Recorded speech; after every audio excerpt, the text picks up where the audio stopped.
Vamos a continuar con nuestra serie, la historia de la iglesia, que es un tema que todo cristiano necesita conocer. Necesitamos conocer cuáles son nuestras bases sobre lo que está fundada la iglesia cristiana. Y hoy nos toca un tema que a mí me urgía llegar, que es acerca de la reforma. Y vamos a hablar un poco de los reformadores, de los hombres que Dios usó en ese tiempo para rescatar las verdades de la Biblia. Y estos reformadores, no vamos a poder verlos todos porque es un buen número, pero los más importantes, digamos. Y estos hombres, estos reformadores, sentaron las bases espirituales y bíblicas sobre las cuales nosotros ahora estamos cimentados. Bases sobre las cuales nosotros ahora podemos construir. Estos hombres respondieron al llamado de Dios y marcaron la diferencia en su generación. Y surge aquí una pregunta: ¿qué espera Dios de nosotros? ¿Menos que lo que hicieron ellos? No. Él está esperando que nosotros también respondamos al llamado y marquemos diferencia en nuestra generación.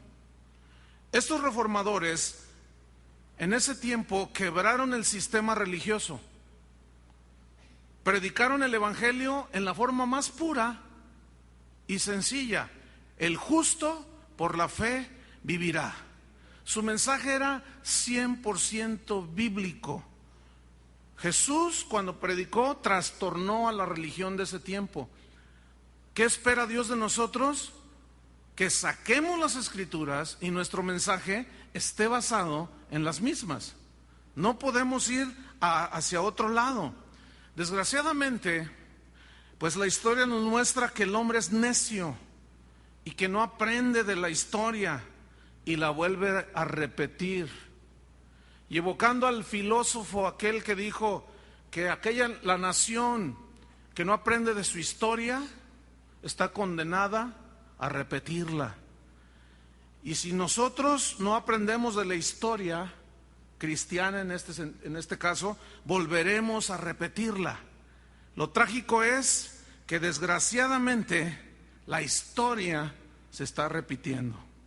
El cristianismo de hoy, escuchen bien, necesita una reforma. ¿Cómo que necesita una reforma? El cristianismo de hoy ha dejado las escrituras como antaño, ha dejado la guía del Espíritu Santo y la ha cambiado por simples métodos humanos, ideas humanas.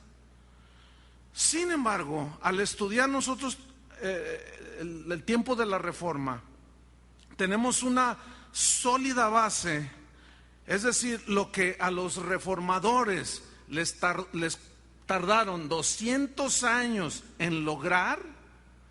Nosotros, fíjense, muchas de las cosas que hay en la iglesia cristiana para nosotros son muy normales y comunes, pero a medida que vamos a estudiar nos vamos a ir dando cuenta que vienen de ahí, de este tiempo. Vamos a hacer un breve contexto que prevalecía en el tiempo que la reforma comenzó a gestarse.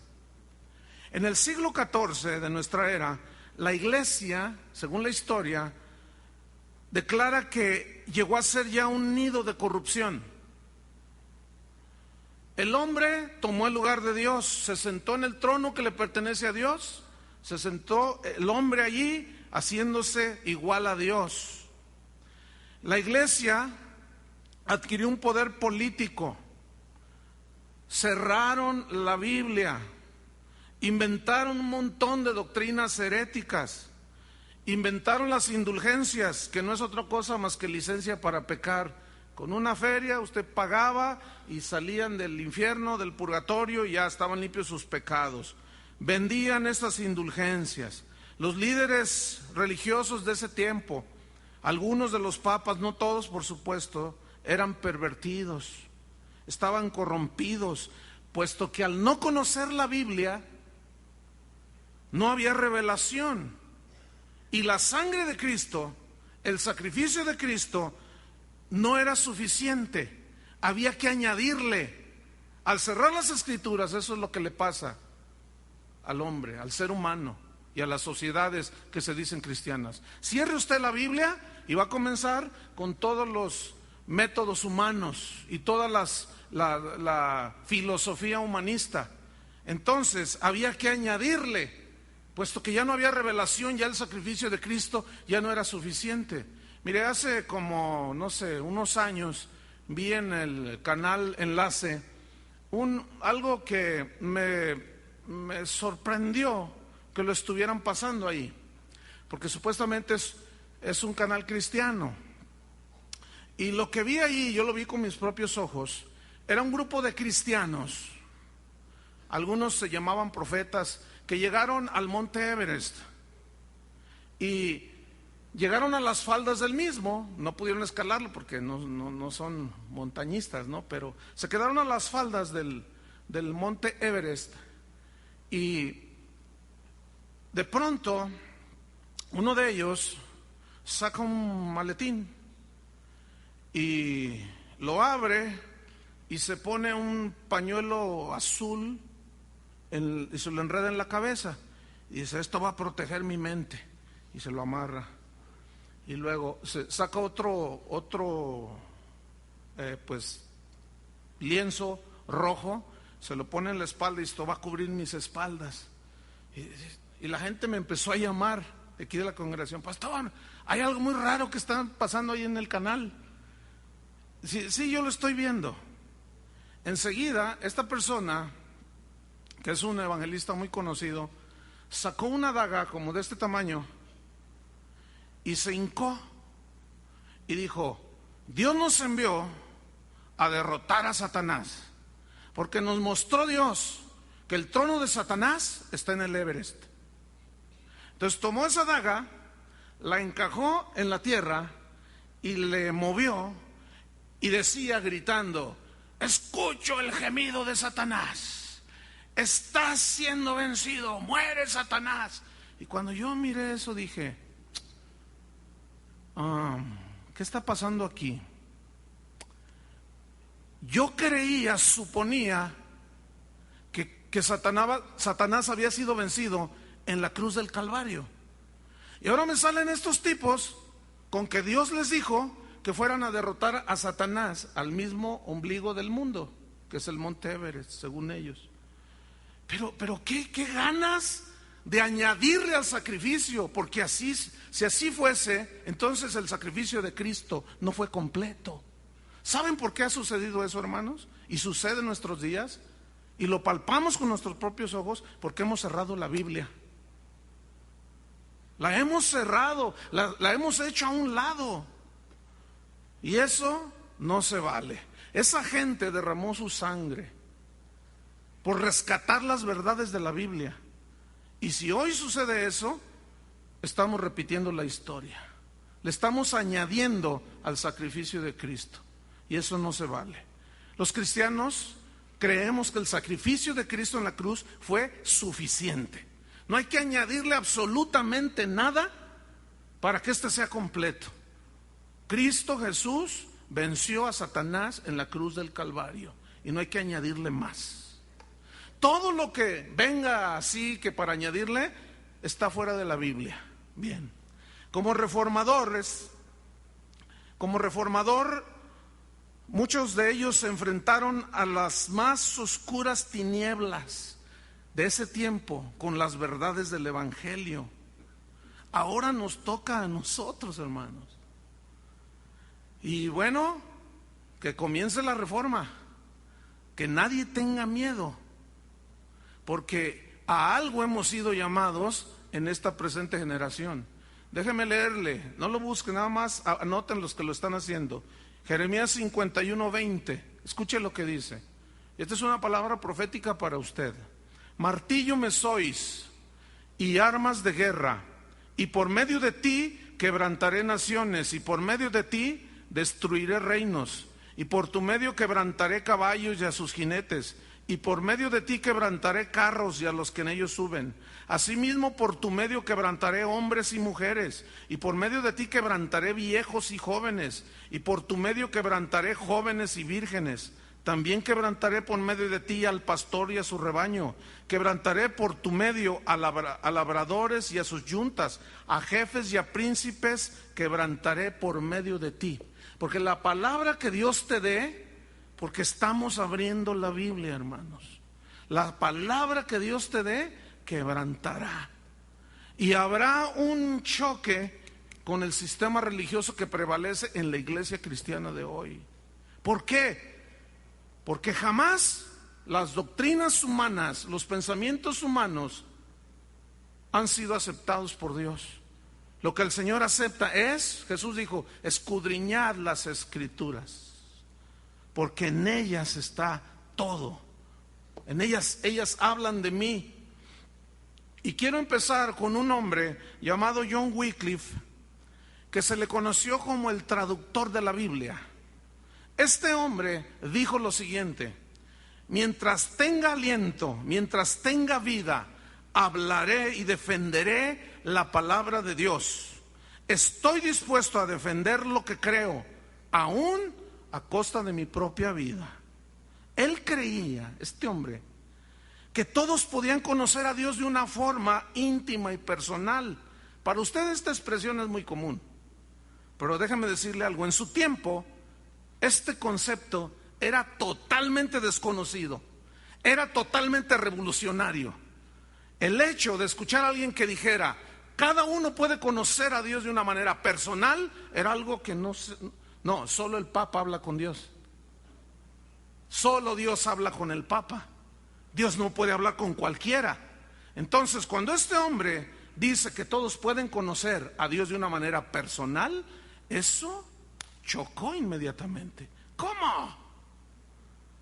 Le llamaron a John Wycliffe la estrella matutina de la Reforma, porque empezó a brillar la luz poco a poco del Evangelio. Este hombre nació en Inglaterra en el año 1330, ya hace muchos años. A los 30 años de edad, este hombre comenzó su trabajo de reformar la iglesia. En su tiempo, los sacerdotes controlaban todo lo que era la política, el comercio, la educación. Todo era controlado por el clero católico en este caso. Este John Wycliffe ingresó a la Universidad de Oxford en Inglaterra. A los 16 años ingresó a la universidad para estudiar y ser sacerdote. En aquellos tiempos había que ir a la universidad y en la misma universidad obtenías tu título de sacerdote. Y a los 16 años, hay un rasgo, fíjate, en todos los reformadores, todos fueron sacerdotes. Pues, ¿quién más? Si eran los que supuestamente se habían inclinado y decidido por Dios. Y este hombre no era la excepción. Y a los 16 años entró a la universidad a estudiar, porque él desde muy joven sentía una atracción por Dios, un hambre por Dios, y comenzó a distinguirse John Wycliffe como un hombre que comenzó a estudiar las Escrituras, y llegó al punto, en un momento de su vida, a declarar lo siguiente: las Escrituras, la Biblia, tienen la última palabra. Y eso, pues, ¿cómo? Para nosotros suena normal, pero yo quiero que ustedes se ubiquen hace ¿cuántos años?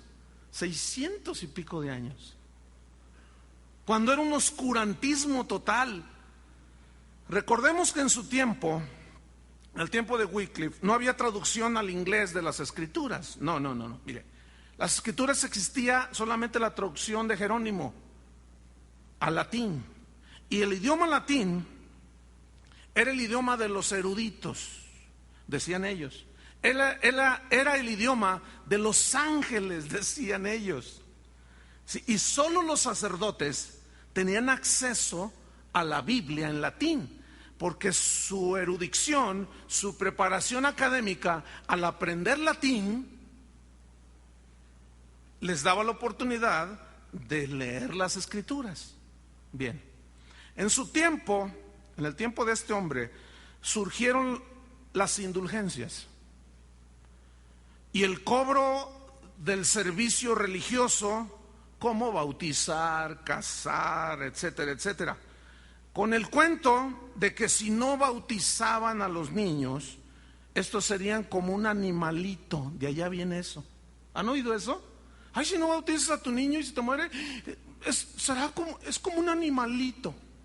Imagínense nada más. Pero esto llevaba el fin, obviamente, para que sus hijos no quedaran como animalitos, había que bautizarlos, estaban cautivos. Oiga, quiero bautizar a mi niño, sí, pero te cuesta una lana. Todo estaba perfectamente delineado para abusar de la gente. Es lo mismo que está pasando hoy, hermanos.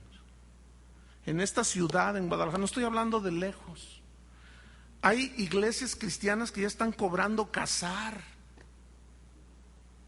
El colmo sería que se empezara a cobrar por bautizar. Pero se está repitiendo la historia. Entonces, Dios estaba preparando a un hombre valiente. Dios necesita hombres valientes. ¿Dónde están los valientes? A ver, los valientes como los que rodearon al rey David y se les conoció como los valientes de David. Hombres valientes como John Wycliffe, que se enfrentó al fraude espiritual, que no se quedó callado. No podemos quedarnos callados, hermanos.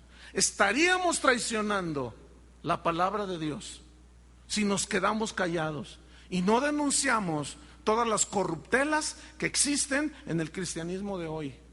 Esto nos va a traer enemigos, pero bueno, ¿cuándo están dispuestos a la hoguera? Mire, denle gracias a Dios que ahorita no hay eso. Está más facilito ahora. Pero en aquel tiempo no. Wycliffe llegó a ser muy pronto, por su dedicación a Dios, llegó a ser muy pronto el encargado de la parroquia en la universidad. Y llegó a ser maestro en la misma universidad de Oxford. En el año 1369, John Wycliffe obtuvo su primer título de teología, se graduó. Pero en 1371, 2 años después, fue reconocido como el teólogo y el filósofo más erudito de la Universidad de Oxford. Es decir, John Wycliffe no era cualquier hoja de estafiate, era un hombre preparado. Y Pablo le dice a Timoteo, el hombre de Dios, la mujer de Dios tiene que ser enteramente preparado para toda buena obra. Tiene que ser conocedor de la Biblia. Y este hombre, pronto Dios lo empezó a levantar. Dios tenía un plan con él. En el año 1372 recibió su doctorado en teología. En 1374 comenzó a hablar en contra del hecho de que la iglesia de ese entonces poseyera el poder político, social, y decía John Wycliffe que eso le correspondía al Estado solamente y no a la iglesia. Y volvemos a caer en lo mismo hoy. Pastores con ambición de poder coqueteando con los políticos. ¿Y saben una cosa? Eso no es de Dios. La iglesia tiene que estar consciente de cuál es su misión y su trabajo. Ahorita que es tiempo de elecciones, claro, pues me hablan los candidatos a gobernador, a diputado, y Pastor Olivares, queremos una plática después de que pase todo hablamos. ¿Qué te parece? Ustedes creen, es que queremos que no sé qué, que puras mentiras. Y si no estamos ubicados, hermano, fíjense cómo quieren engancharnos. El partido fulano de tal tiene un proyecto para ayudar a las iglesias cristianas. ¿Se imaginan los cristianos, la iglesia de Cristo, pidiéndole favores a los partidos políticos? Por el amor de Dios. Sin embargo, hermanos, es triste que líderes cristianos aquí en nuestra República Mexicana están envueltos en todo ese asunto. Déjenselo eso a los políticos y por el amor de Dios enseñen a sus ovejas la palabra de Dios. ¿Cuántos dicen amén? Esto no les gusta a esa gente. Y John Wycliffe se levantó en contra y dijo, no, la iglesia no tiene que meterse en política. La misión de la iglesia es totalmente espiritual. Así era este hombre. Se necesitan de esos. después de mucho estudio, concluyó que la iglesia debía de ocuparse solo del aspecto espiritual. Lo político no debía tocarse por la iglesia. Y tenía razón el hombre. Se opuso a que el Papa tuviera grandes extensiones de tierra como propiedad en Inglaterra. ¿Qué tenía que hacer el romano en Inglaterra y teniendo tierras allí? Y dijo, no. Wycliffe dijo que debía el Papa de ocuparse en las necesidades espirituales de la gente y llevarlas a Cristo. Por supuesto no le gustó al Papa Gregorio XI. Esto no le gustó, se enfureció. Ese era el Papa contemporáneo de John Wycliffe. ¿Cómo era posible que uno de sus más brillantes teólogos se opusiera de esa manera al Papa? El rey de Inglaterra, cansado de los abusos papales, porque fíjense lo que hacían. Si un inglés moría sin dejar algo a la iglesia en su testamento, la iglesia le confiscaba todo. No, pues eran listísimos. John Wycliffe se enfrentó al Papa. Este desenfrentó, no que se puso a golpes, ustedes entienden. Se enfrentó en un desafío para poner y elevar las escrituras y decirle, mire, con todo respeto, pero aquí dice esto y usted está haciendo eso. Y se enfrenta a él y escribió lo siguiente: no puede haber dos soberanos en Inglaterra. O Eduardo es el rey Eduardo era el rey de Inglaterra en ese tiempo, o el Papa es el rey. Pero los ingleses aceptamos a Eduardo como el rey y rechazamos a Roma. ¿Qué tenía que andarse inmiscuyendo? Es como si el presidente de El Salvador o de Venezuela quisiera gobernarnos a nosotros. ¿Qué tenía que andar haciendo? Pero era la ambición de la naturaleza pecadora y caída. El punto fuerte de John Wycliffe era su apego y fidelidad a las escrituras. Mire, cuando yo leo la biografía de estos hombres, me inspira. Me inspira porque estos hombres dejaron huella en la historia, hermano.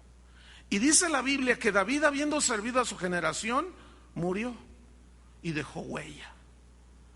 Hay una sola oportunidad de dejar huella aquí en la tierra. Y esta es: hay una sola vida que Dios nos da. Y necesitamos dejar huella en esta tierra. Y John Wycliffe era apegado a las escrituras, fiel a las escrituras, leía incansablemente, dice la historia, estudiaba incansablemente y como consecuencia su entendimiento se ensanchó. ¿Qué está pasando con todos los que ingresaron a la escuela bíblica? Hay gente que dice, pastor, en 3 meses de dedicarme a un estudio sistemático de la Biblia, mi vida ha dado un vuelco total. Yo no me imaginaba que esto podía existir. Pero imagínate que cerramos la Biblia y los entretenemos con filosofías humanas, con cuentos y fábulas como en el tiempo del oscurantismo. Esto llevó a John Wycliffe a poder distinguir entre lo verdadero y lo falso, el conocimiento de la Biblia. Y lo llevó pronto a una conclusión: la iglesia está en contra de la Biblia. Wow, eso para nosotros nos suena, otra vez les digo, muy normal. Pero en ese tiempo, hermanos, era una bomba. Él abrió las escrituras, la iglesia la cerraba. Él las abría, la predicaba a la gente, y la iglesia de Roma decía, no, es pecado leer las escrituras. Imagínense. Pero este hombre no se amilanó. Comenzó a ver que las doctrinas de la iglesia eran hipócritas, eran heréticas. Entendió que todo estaba diseñado para obtener dinero, poder y control. Déjame decirle, hermano, eso es lo que prevalece en la iglesia cristiana de hoy. Es una tristeza. No hay día que no reciba un fax, un correo, un reporte. En la mañana no fue la excepción. Una persona me dijo, pastor, fíjate que fui aquí al estado de Hidalgo, ¿te acuerdas de fulano de tal? Una persona allí que empezó a ministrar. Dice, fíjate que vieras cómo manipula a la gente, vieras cómo estafa a la gente, vieras cómo los engaña para sacarles el dinero. Esa historia, hermanos, es tan común. Predicadores que dicen, Dios me dio un sueño, que me estaban contando hace 3 días de un predicador allá en Texas. Dios me dio un sueño, hermanos, que me va a dar un camión nuevo, y me dijo que los primeros 100 que den $1,000, su nombre va a estar en el cielo, y que quién sabe qué. Y ahí van los borregos a darles. ¿Quién es más tonto? ¿Quién es más corrupto? Tan tonto es y corrupto el que hace eso como el que da de esa manera. Hermanos, estamos en la misma. Es una tristeza. Hemos caído en lo mismo otra vez. Usted entra a las librerías cristianas y es un desastre. Ya no más falta que haya ropa interior con un versículo. Y no les extrañe que un día saquen eso. Es una vergüenza lo que está pasando, hermanos. Y nadie dice nada. Pocos son los que levantan la voz. ¿No será porque están en lo mismo? Hermanos, debemos de abrir el corazón, abrir la mente y sobre todo abrir las escrituras. Porque cuando tú abres las escrituras te va a pasar lo que John Wycliffe. Vas a conocer la verdad de Dios. Y no te vas a poder quedar callado. Dice la historia que John Wycliffe se preguntaba, ¿cómo expongo esta corrupción? ¿Cómo le hago? Y oraba. El engaño era tan grande, decía él, que revelarlo de una sola vez sería algo abrumador. Decidió hacerlo paso a paso, sabiamente, porque él estaba dentro de la Iglesia católica. Dice la historia que en 1376 escribió tratados donde exponía la codicia y la avaricia de la iglesia y se opuso a la excesiva riqueza de la iglesia. Hoy el mensaje de la iglesia cristiana es: Dios te quiere prosperar. Ese es el mensaje de hoy. Y hemos malbaratado el evangelio. ¿Usted cree que Dios está interesado en hacerlo rico o en transformarlo conforme a la imagen de Jesús? ¿Cuál será el énfasis de Dios? Pero estos profetas de la prosperidad se dedican a eso. Y la gente se la cree porque les cierran la Biblia. Y aún no son tan listos que aún usando la misma Biblia, torciendo el sentido de los versículos, se enriquecen a sí mismos. Es una tristeza todo esto.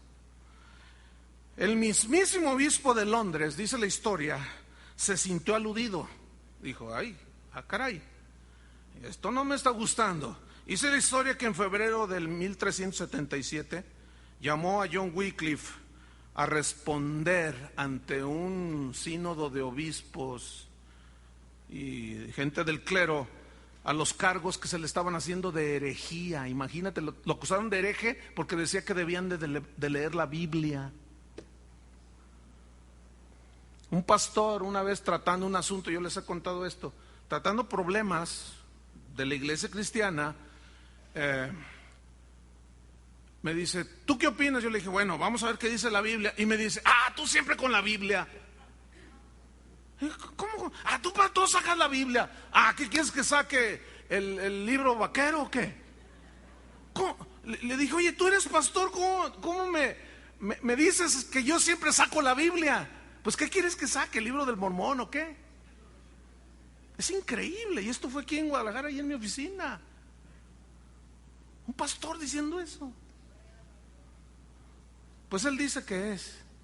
Es que dice la señora, no era pastor, pues él dice que es. En fin. Entonces en el 1377 lo llamó para responder a los cargos de herejía. Dice la historia que Wycliffe llegó a la Catedral de San Pablo en Londres, que todavía está en pie, donde lo esperaba el obispo y un séquito impresionante de religiosos.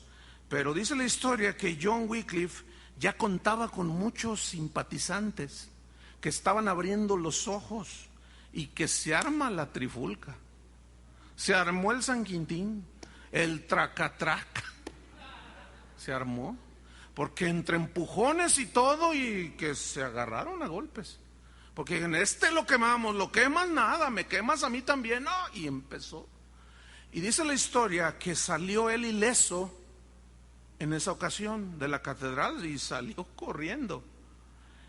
Y el Papa Gregorio XI, al enterarse que el juicio que por herejía le estaban haciendo a John Wycliffe, que había fracasado este juicio, emitió 5 bulas papales. Una decía lo siguiente: a los eruditos de Oxford, ¿cómo habéis permitido que brote la cizaña entre el trigo? Entre el trigo puro de vuestra gloriosa universidad, picándoles el orgullo, ¿no? Y lo peor, dijo el Papa, permitís que siga creciendo. Enseguida, en una de las burlas, los amenazó que si no silenciaban a Wycliffe, sus almas correrían peligro. Ese silenciar a Wycliffe, ¿a qué cree que se refería? Para los del internet, cuello que le cortaran la cabeza. Si Oxford no calla al hereje Wycliffe, declaraba el Papa, ya no recibirán el apoyo de la Iglesia Católica en Roma. Dice la historia que un concilio de eruditos de Oxford se juntaron para apoyar a John Wycliffe y escribieron a Gregorio XI lo siguiente: con todo respeto, las afirmaciones de John Wycliffe, aunque no suenan bien, no son erróneas.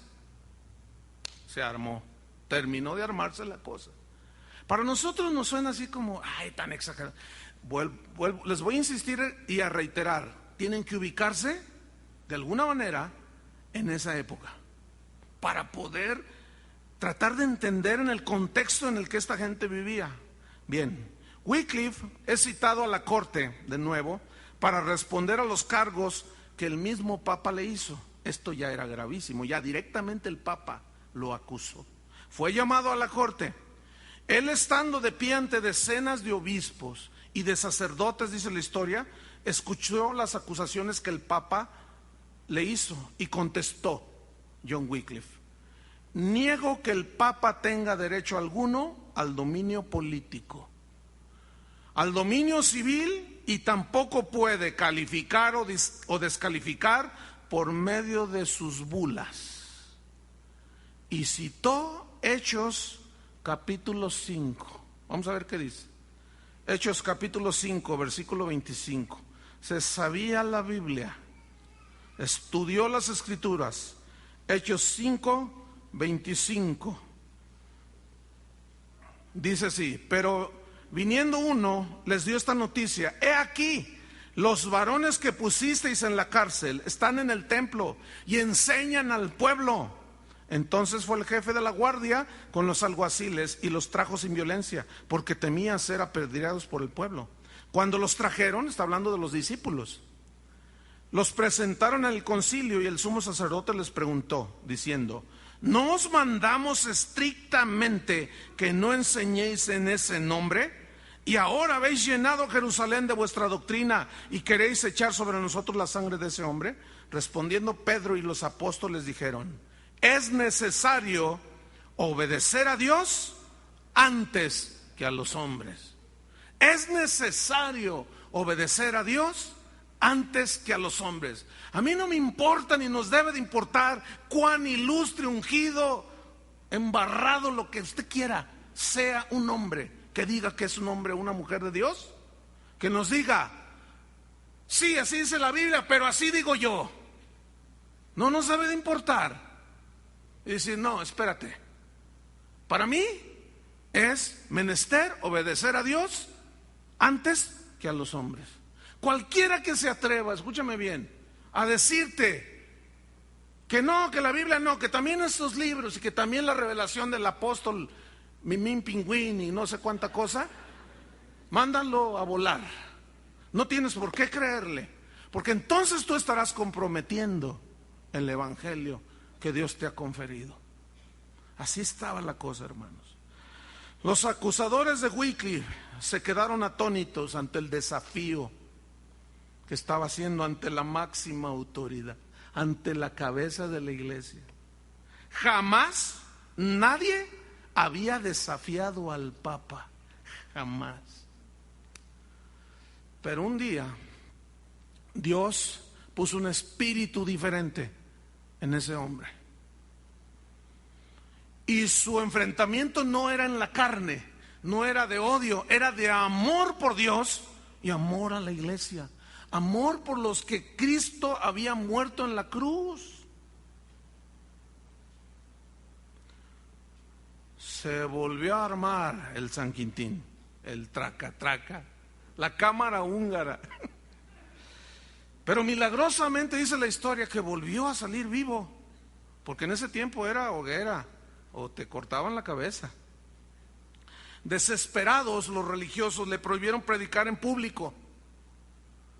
Le dijeron: si tú sigues predicando te vamos a excomulgar.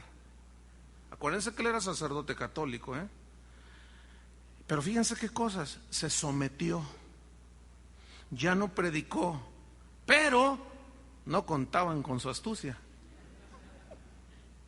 Su pluma no guardó silencio, empezó a escribir y escribir.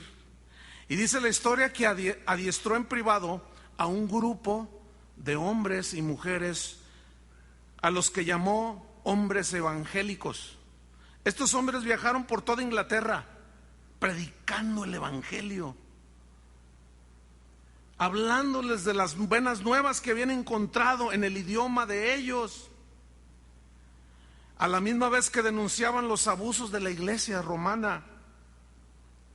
Y predicaban, iban por todos lados. Y en el año 1378, John Wycliffe declaró que las escrituras eran el único fundamento de toda doctrina. ¿Se han fijado que a través de los años, yo siempre les he dicho que nuestra máxima autoridad es la Biblia? ¿Se han fijado en eso? Que no hay otro libro. Esas declaraciones eran las que hacían estos hombres. Y debemos estar totalmente convencidos, así debemos de ser nosotros, declarar que nuestro único fundamento es la Biblia. Y aunque salga el profeta aquel y el apóstol aquel, ahora que hay apostolitis por todos lados, hoy cualquier memín pingüín es apóstol, sin estar probados, sin estar forjados como hombres de Dios. Se vuelven unos ladrones, estafadores y abusan de las ovejas, hermanos. Es triste lo que está pasando. La reacción nos hizo esperar. Comenzó el clero a tachar de herejías los escritos de Wycliffe, las declaraciones de él. Entre otros escritos de Wycliffe, había uno que decía que la Biblia no necesitaba una interpretación oficial del clero, que cualquiera podía leer las escrituras. Oye, yo siempre cuando yo me convertí hace 30 años, el sacerdote de la cuadra donde yo vivía nunca se había ocupado de mí. Nunca hablé con él, nunca nada. Pero en cuanto supo que me había hecho protestante, según ellos, fue y me buscó a la casa para salvar mi alma. Y me dijo: es que nadie puede entender la Biblia. Le digo: oiga, pero pues si Jesús les habló a los discípulos y no estaban tontitos, yo no estoy tonto. Yo entiendo la Biblia, claro, lo básico, digamos, ¿no? Cristo murió por mí, por mis pecados, el justo por la fe vivirá. En fin, claro que hay temas difíciles de entender, pero eso a base de estudiar uno los puede ir desarrollando. Pero él escribió que las escrituras debían de ponerse al alcance de todos. Repito, este era revolucionario, no solo de los sacerdotes. Él escribió que la iglesia verdadera la formaban solamente aquellos que habían nacido de nuevo. Algunas herejías que Wycliffe atacó en sus escritos fue la confesión auricular, de que una persona va ante un sacerdote y le confiesa sus pecados. Atacó la absolución, de que yo te absuelvo. Wycliffe escribió que la confesión no debe ser al hombre, sino a Dios. Él estableció con estudio concienzudo que no hay indicios en la Biblia de tal práctica. Y ponía ejemplos bíblicos. En Pentecostés, por ejemplo, dijo, hubo 3,000 convertidos cuando le dijeron a Pedro, ¿qué debemos de hacer para ser salvos? Pedro nunca dijo, hagan una fila y de uno por uno, cuénteme sus pecados. No, Pedro dijo, arrepentíos, arrepiéntanse cada uno. Él decía, confiad, decía, totalmente en nuestro abogado Jesucristo. La fe en Él es suficiente para la salvación. Atacó las indulgencias de una forma, no solo Martín Lutero, unos 200 años después, no. Este hombre comenzó. Las indulgencias eran el pago por aquellos que habían muerto con ciertos pecados y habían ido a parar al purgatorio, que es una falacia. La Biblia no registra el purgatorio. Todo estaba diseñado para que tu abuelita está en el purgatorio, pero pues tú la puedes sacar pagando una lana, unas misas gregorianas, entonces ya ahí concelebradas cantamos, pero te cuesta una lana. Y las atacó, pero duro. Wycliffe escribió, para mí es claro que al vender indulgencias se ofende terriblemente a Dios. No se puede comprar o vender la salvación ni las bondades de Dios.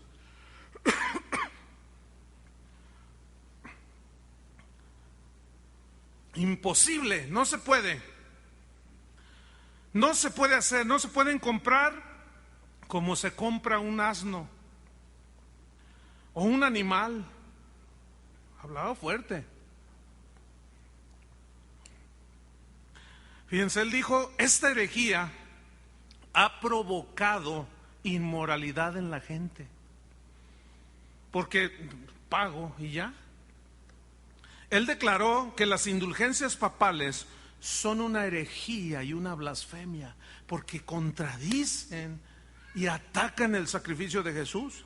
Él escribió, les digo que aunque frailes y monjas canten en las misas que ustedes compren, aunque funden capillas o colegios o vayáis en peregrinaciones, nada de esto os llevará al cielo, ni traerá a vosotros las bendiciones de Dios. ¡Sas! Se armó. Apártense de estos fraudes. Perdón.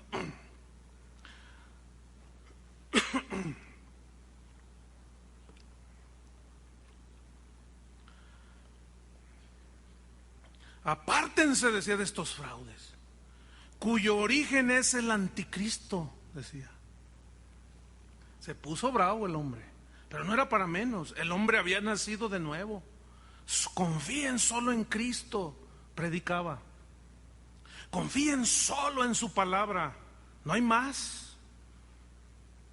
Él exigía a Roma que se predicara la Biblia. Y Roma decía, no, pues ¿cómo? No le convenía. En el momento que se predicara la Biblia, la gente se daba cuenta. No sé si a ustedes les ha pasado eso. A medida que estudian las Escrituras, se dan cuenta del fraude espiritual en el que estaban muchos de ustedes. ¿Les ha pasado así? Incluso yo he sabido casos de gente que va y le reclama al padre, ¿por qué no nos dicen la verdad? Y pues el padre se asusta. ¿Cuál verdad? ¿Cuál verdad? ¿Por qué no nos hablan de la Biblia? No, pues es que la Biblia nadie la entiende. Imagínense. Como en ese tiempo era común encontrar a los sacerdotes, según la historia, en toda esa disipación en la que ellos vivían, se les encontraba en las tabernas bebiendo, jugando. John Wycliffe vio como sacerdote que sus colegas en el ministerio no se dedicaban a la oración ni al estudio de las Escrituras. Fíjense, yo me acuerdo cuando era niño y esto era bien común. Lo vi no una vez, dos, tres, múltiples veces. Que para el sacerdote de la parroquia del barrio donde uno vivía, para congraciarse con los muchachos, fumaba, tomaba, decía malas palabras, y decíamos todos, que a todo dar es el Padre. Se las pone con nosotros. Y juega con nosotros. Y dice las palabras. Y él decía, no, pues para identificarme con ustedes. ¿Se imaginan un pastor haciendo eso? Entonces, él, al ver que los ministros de la iglesia no se dedicaban a la oración ni al estudio de la Biblia, dice la historia, que aún muchos ni siquiera en su vida habían leído la Biblia. Me acuerdo una vez que Carlos, mi hermano, estaba chiquillo. ¿Cuántos años tendrías, Carlos? Cuando hablaste con aquel sacerdote, ¿tendrías que 15 años? 15 años tenía de edad. Y un sacerdote también fue a rescatarlo de la perdición, a mi hermano, que ya se había convertido siendo un chavito. Y le dijo algo el sacerdote y Carlos le respondió con un versículo bíblico y le dijo, ¿y eso dónde está? ¿De dónde sacaste eso? En la Biblia. ¿En dónde? Está en la Biblia. No, no es cierto, la Biblia no dice eso. Dice, ¿cómo no? Aquí está, mire. Ay, pues no la leen. En estos últimos años, a raíz de que Juan 23 hizo una bula papal o una declaración de que debería de volverse a abrir las escrituras, ya muchos sacerdotes leen la Biblia. Es más, monitoreando ahí el canal católico, yo me he encontrado, gracias a Dios, por algunos sacerdotes que están predicando, hermanos. Están predicando. No sé cuántos los hayan visto. Miren, una vez lo puse y dije, mi esposa va a pensar que es un predicador. Y cuando pasa dice, ay, es un sacerdote, es un padrecito, es un padre. Porque predicaba incluso mejor que la bola de charlatanes de hoy. Gracias a Dios que el Papa Juan 23 abrió de nuevo las escrituras. Pero ya nos adelantamos casi hasta el siglo XX. Wycliffe escribió lo siguiente: el servicio a Dios, hablándole a los sacerdotes, a sus colegas, el servicio a Dios más elevado que un hombre pueda hacer es predicar la palabra de Dios. Solo la predicación de las escrituras pueden producir hijos de Dios. ¡Qué revelación! Es la verdad. Jesucristo dijo, Jesús dejó su profesión de carpintero y se dedicó a la predicación. Sus apóstoles hicieron lo mismo. Vosotros debéis hacer lo mismo, les decía.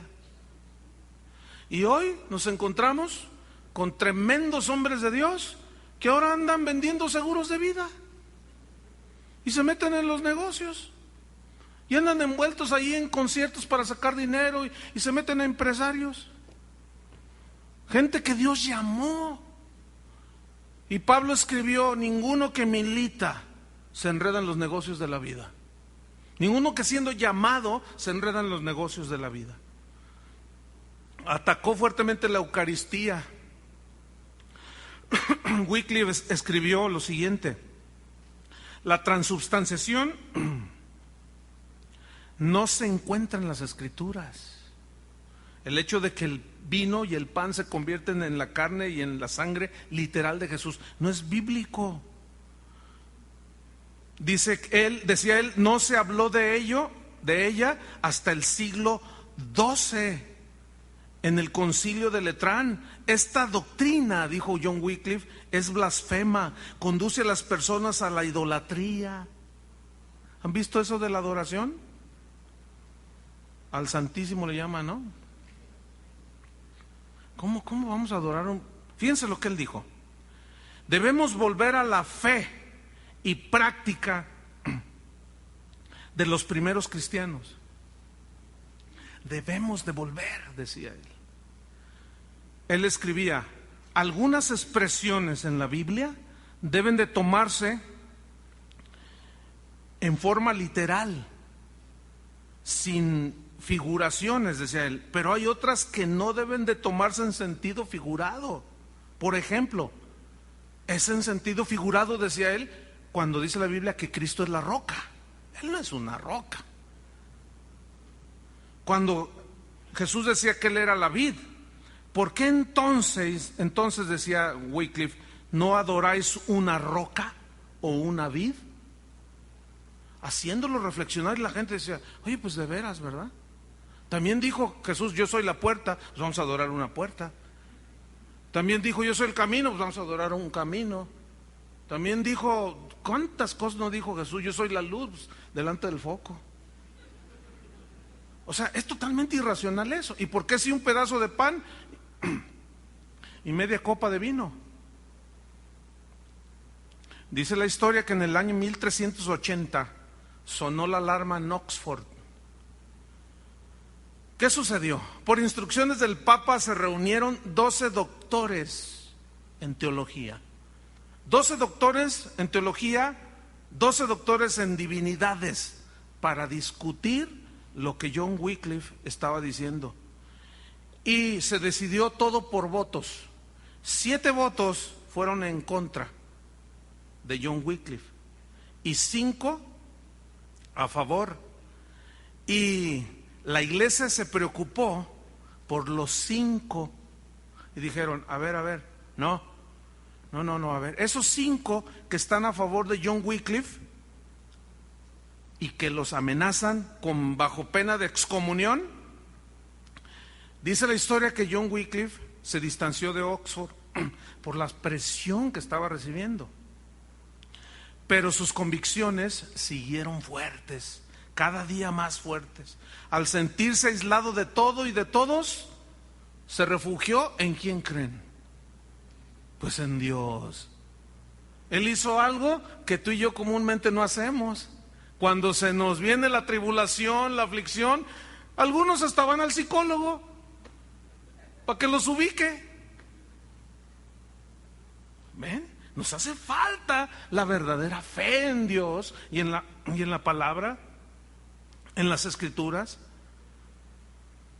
Él consideró, para estudiar la Biblia, al refugiarse en Dios, pues imagínense, llevaba sus pergaminos ahí. Y ahí él concibió por el Espíritu Santo traducir las escrituras al inglés. No existía una versión en inglés.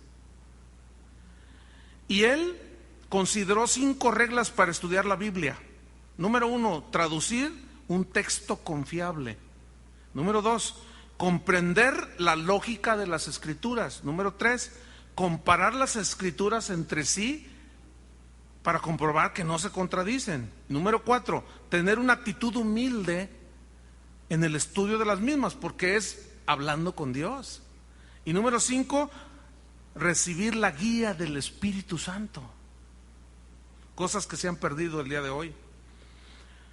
Para darle el final a esta conferencia, déjenme hablarles sobre algunas reacciones que tuvo el clero.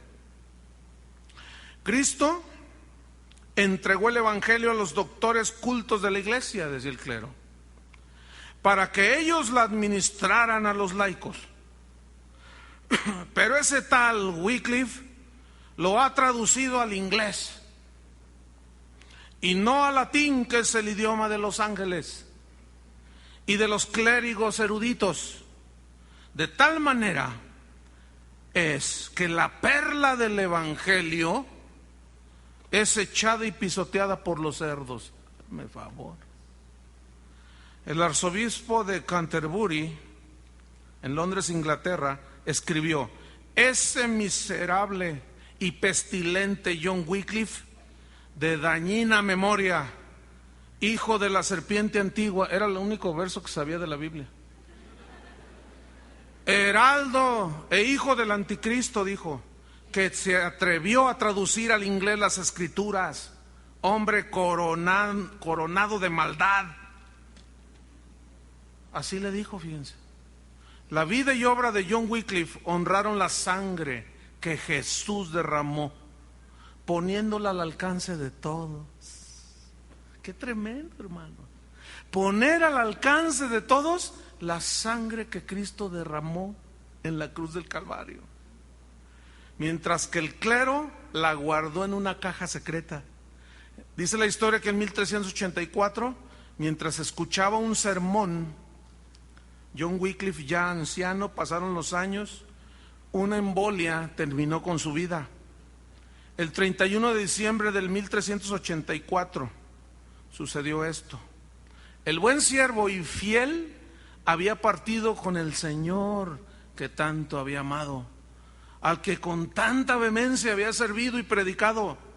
Aunque la Iglesia Católica lo odiaba, la historia registra que nunca lo excomulgaron, por alguna razón que Dios no permitió. En 1404, después de muerto, 25 años después de su muerte, el obispo de Canterbury prohibió hacer más traducciones de la Biblia que John Wycliffe había traducido al inglés. Y él dijo, este obispo: el que sea sorprendido leyendo la Biblia perderá sus tierras, sus posesiones, y todo pasará a manos de la iglesia. Miren, así les voy a hacer yo. En 1413 el Papa ordenó quemar todos los escritos de John Wycliffe. En 1415, 31 años después de su muerte, en el Concilio de Constanza, se condenaron sus enseñanzas con 300 cargos en contra del hereje Wycliffe. Ya estaba muerto, 31 años después. Dice la historia que en 1428, 44 años después de su muerte, el Papa Martín V ordenó que los huesos de John Wycliffe fueran exhumados y quemados, y sus cenizas fueran arrojadas al río Swift. Un escritor contemporáneo escribió lo siguiente: quemaron sus huesos hasta reducirlos a cenizas y los arrojaron al río Swift, y sus aguas llevaron sus cenizas a todas partes, y así sus cenizas son el emblema de su fe, de su enseñanza, y que ahora está dispersa por todo el mundo como las aguas que cubren la tierra. Así escribió este hombre. Concluimos pues, John Wycliffe, el traductor de la Biblia, nunca se imaginó ser el precursor en devolver al pueblo la palabra de Dios. Fíjate lo que tú tienes en tus manos. Tú tienes una Biblia. ¿Cuántos tienen una Biblia? A ver, levántenla. Fíjate, tú tienes esta encargo del Señor de llevarle a la gente las Escrituras, la Biblia. Y ahora sí que digan misa. Tú háblales de la palabra de Dios. Los reformadores que le siguieron traducirían las Escrituras a 34 idiomas en un periodo de casi 300 años después. En 1818, los traductores llegaban a muchas partes del mundo y traducían a los idiomas del pueblo las Escrituras. Déjenme decirles que en 1982 había ya 578 proyectos para traducir la Biblia. Fíjense, en 1942 se convirtió en una carrera profesional el ser traductor de la Biblia. En los Estados Unidos hay universidades donde tú puedes estudiar para ser traductor de la Biblia. Déjenme decirles algo. El general Lázaro Cárdenas, expresidente de México, él permitió la entrada de un grupo que se conocía en aquel entonces como el Instituto Lingüístico de Verano. ¿Quiénes eran estos? Ellos se dedicaban a alfabetizar a los pueblos que necesitaban la alfabetización de una manera gratuita. Y Lázaro Cárdenas, esto está registrado en la historia, les pidió de favor que si venían a ayudar a la alfabetización de los indígenas en México. Y ellos dijeron, por supuesto que vamos, pero nuestro libro de texto será la Biblia. Y Lázaro Cárdenas dijo, adelante. ¿Saben quiénes eran esos? Del Instituto Lingüístico de Verano. La organización se llama Instituto de Traductores John Wycliffe. 600 años después nos llegaron aquí. Déjeme decirle, Chiapas, Tabasco, todo el sureste de México, Guerrero, Michoacán, está lleno de cristianos que al ser, de indígenas cristianos, que al ser evangelizados con la Biblia, mira, aquí dice esto, y les enseñaban la Biblia. Se convirtieron, hermano, vinieron y trajeron una semilla y honraron la memoria de aquel inglés que nació en 1303. Fíjate, hermano, lo que puede hacer Dios con un hombre y una mujer que entiende por qué está aquí en la tierra. Termino con esto. Hoy se está trabajando actualmente en más de 500 traducciones y hay más de 1000 traducciones a dialectos y de todo, porque existen en el mundo más de 3000 idiomas y dialectos, y hoy hay, por medio de este instituto John Wycliffe, trabajos en más de 1000 idiomas y dialectos, inspirados en aquel inglés. Si Wycliffe hubiera siquiera imaginado lo que su valiente obra iba a causar, no lo hubiera creído. Todo inicio que viene de Dios es pequeño, pero crecerá y crecerá y crecerá. Terminemos leyendo Juan capítulo 4, puestos de pie. Juan capítulo 4, versículo 34, Juan 4, 34.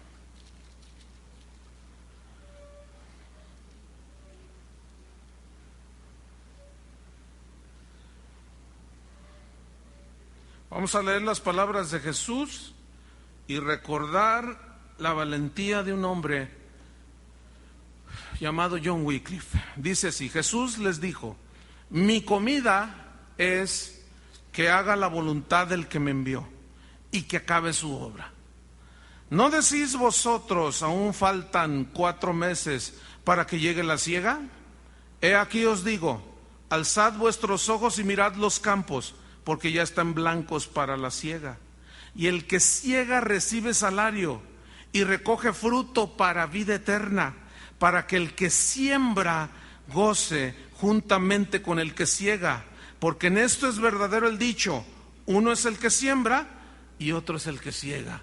Y miren, hermanos, lo que hoy está pasando en nuestro país, en Latinoamérica entera, es la siembra que hicieron muchos hombres que aún vienen bajo la inspiración de aquel traductor inglés que osó leer la Biblia, abrirla, leerla, estudiarla, encontrarse con el Dios de la Biblia y empezar una reforma. Ese fue un hombre valiente y Dios está buscando de esos, hermanos. Oremos, porque muchos de ustedes están siendo llamados a algo que al principio lo verán chiquito, pequeñito, pero pensemos en este hombre. Él nunca se imaginó eso, ni estaba siquiera en su proyecto. Él nada más dijo: las escrituras al alcance de la gente. Oremos. Señor, te damos gracias. Te damos gracias porque al estudiar cómo se ha desarrollado a través de los siglos la historia de la iglesia, nos encontramos con episodios tristes, difíciles, duros. La corrupción penetró, pero tú no te ibas a quedar callado, Señor. Comenzaste a levantar hombres de fuego, mujeres de fuego, que se levantaron con las escrituras en su corazón, en su mente, con una frescura del Espíritu Santo, y trastornaron la generación de ese tiempo. Señor, queremos nosotros atender al llamado, porque tú no exigirás menos de lo que les exigiste a ellos, y estás pidiendo de nosotros compromiso, que nos comprometamos a que la Biblia, la palabra de Dios, sea nuestro único libro sobre el cual basamos nuestra enseñanza, nuestra doctrina, nuestra vida espiritual. Toma tu Biblia en tus manos y simbólicamente, poniéndola en tu pecho, hagamos un acto simbólico simplemente, como si la Biblia la pusiéramos en el corazón. Es la palabra de Dios, hermanos. Es Dios hablándonos. Cada vez que tú abres la Biblia, es Dios hablándonos. Es Dios dándonos las buenas noticias.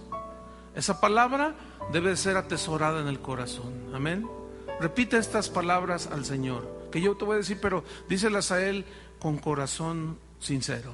Dile: Señor, yo me comprometo delante de ti a guardar tu palabra, a atesorarla en mi corazón, a vivirla y a defender la fe que tú nos has dado. En el nombre de Jesucristo. Amén. Amén. Que Dios les bendiga, hermanos.